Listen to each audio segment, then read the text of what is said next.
Jean chapitre 13. C'est le dernier jour avant la fête de la Pâque.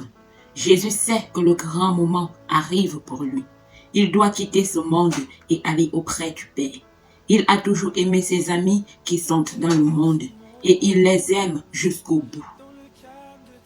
Jésus et ses disciples prennent le repas du soir. L'esprit du mal a déjà mis dans le cœur de Judas, le fils de Simon Iscariote, l'intention de livrer Jésus. Mais Jésus est venu de Dieu et il va auprès de Dieu. Jésus sait cela et il sait aussi que le Père a tout mis dans ses mains. Pendant le repas, il se lève, il enlève son vêtement de dessus et il prend un linge pour le serrer autour de sa taille. Ensuite, il verse de l'eau dans une cuvette. Il se met à laver les pieds de ses disciples et à les essuyer avec le linge qu'il a autour de la taille. Il arrive près de Simon-Pierre qui lui dit « Toi, Seigneur, tu veux me laver les pieds ?» Jésus lui répond « Maintenant, tu ne sais pas ce que je fais, mais tu comprendras plus tard. » Pierre lui dit « Non, tu ne me laveras jamais les pieds. » Jésus lui dit « Si je ne te lave pas les pieds, tu ne pourras pas être avec moi. » Simon-Pierre lui dit « Alors Seigneur, ne me lave pas seulement les pieds, mais aussi les mains et la tête. » Jésus lui répond « Celui qui s'est baigné n'a pas besoin de se laver, sauf les pieds. En effet, il est propre tout entier. Il est pur. Vous êtes purs, mais pas tous. » Jésus sait qui va le livrer. C'est pourquoi il dit « Vous n'êtes pas tous purs. » Quand Jésus a fini de laver les pieds de ses disciples, il leur dit « Est-ce que vous comprenez ce que je vous ai fait? Vous m'appelez Maître et Seigneur, et vous avez raison. Je suis Maître et Seigneur. Alors si moi, le Seigneur et le Maître, je vous ai lavé les pieds, vous aussi, vous devez vous laver les pieds les uns les autres. Je vous ai donné un exemple. Ce que je vous ai fait, faites-le vous aussi. Oui, je vous le dis, c'est la vérité. Le serviteur n'est pas plus important que son maître. L'envoyé n'est pas plus important que celui qui l'envoie. Maintenant, vous savez tout cela. Vous serez heureux si vous le faites. Je ne parle pas de vous tous. Je connais ceux que j'ai choisis. Mais ce qui est écrit dans les livres saints doit se réaliser. En effet, on lit. Celui qui partageait ma nourriture est devenu mon ennemi. Je vous le dis maintenant avant que cela arrive. De cette façon, quand cela arrivera, vous croirez que je suis.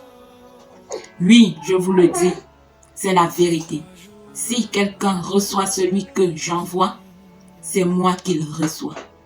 Et la personne qui me reçoit aussi celui qui m'a envoyé.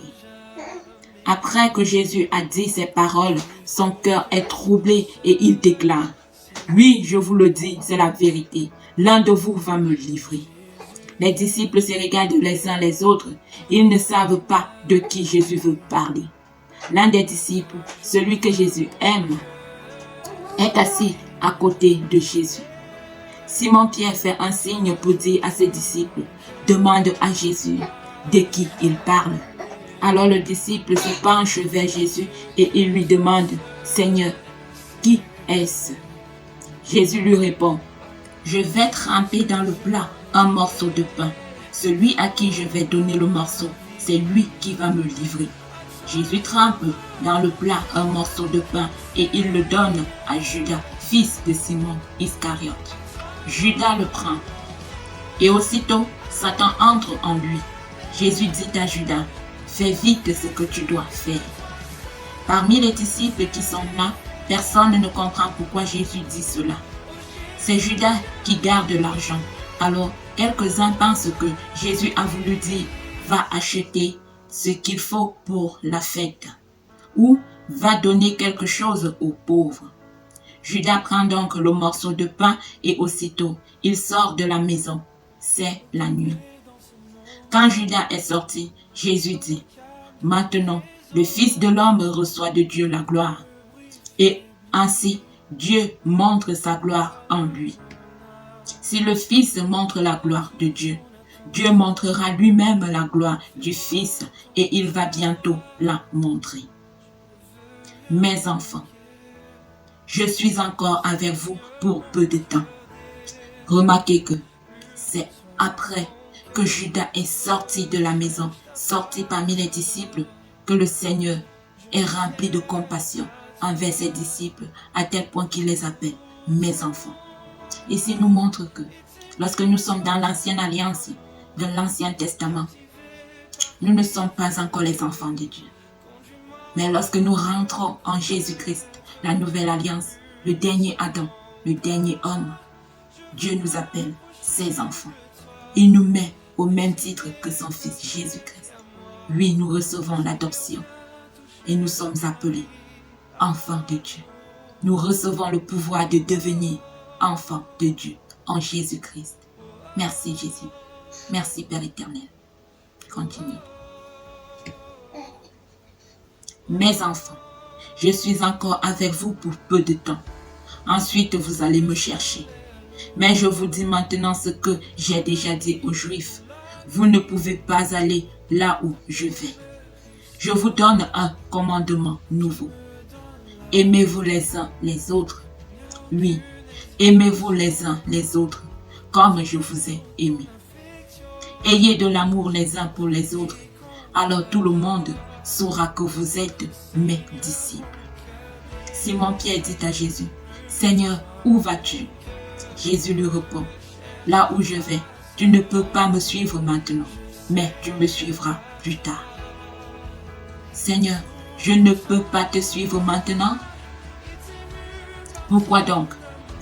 Je suis prête à donner ma vie pour toi. Jésus lui répond, tu es vraiment prête à donner ta vie pour moi? Oui, je te le dis, c'est la vérité. Avant que le coq chante, tu diras 3 fois que tu ne me connais pas. Pauvre Pierre, lui, celui qui se vante de son amour pour Dieu, tombe toujours. Mais par contre, celui qui se vante de l'amour de Dieu pour lui, reste toujours solide, car il est sur le rocher qui ne bouge pas, Jésus-Christ. Son amour est parfait. Amen.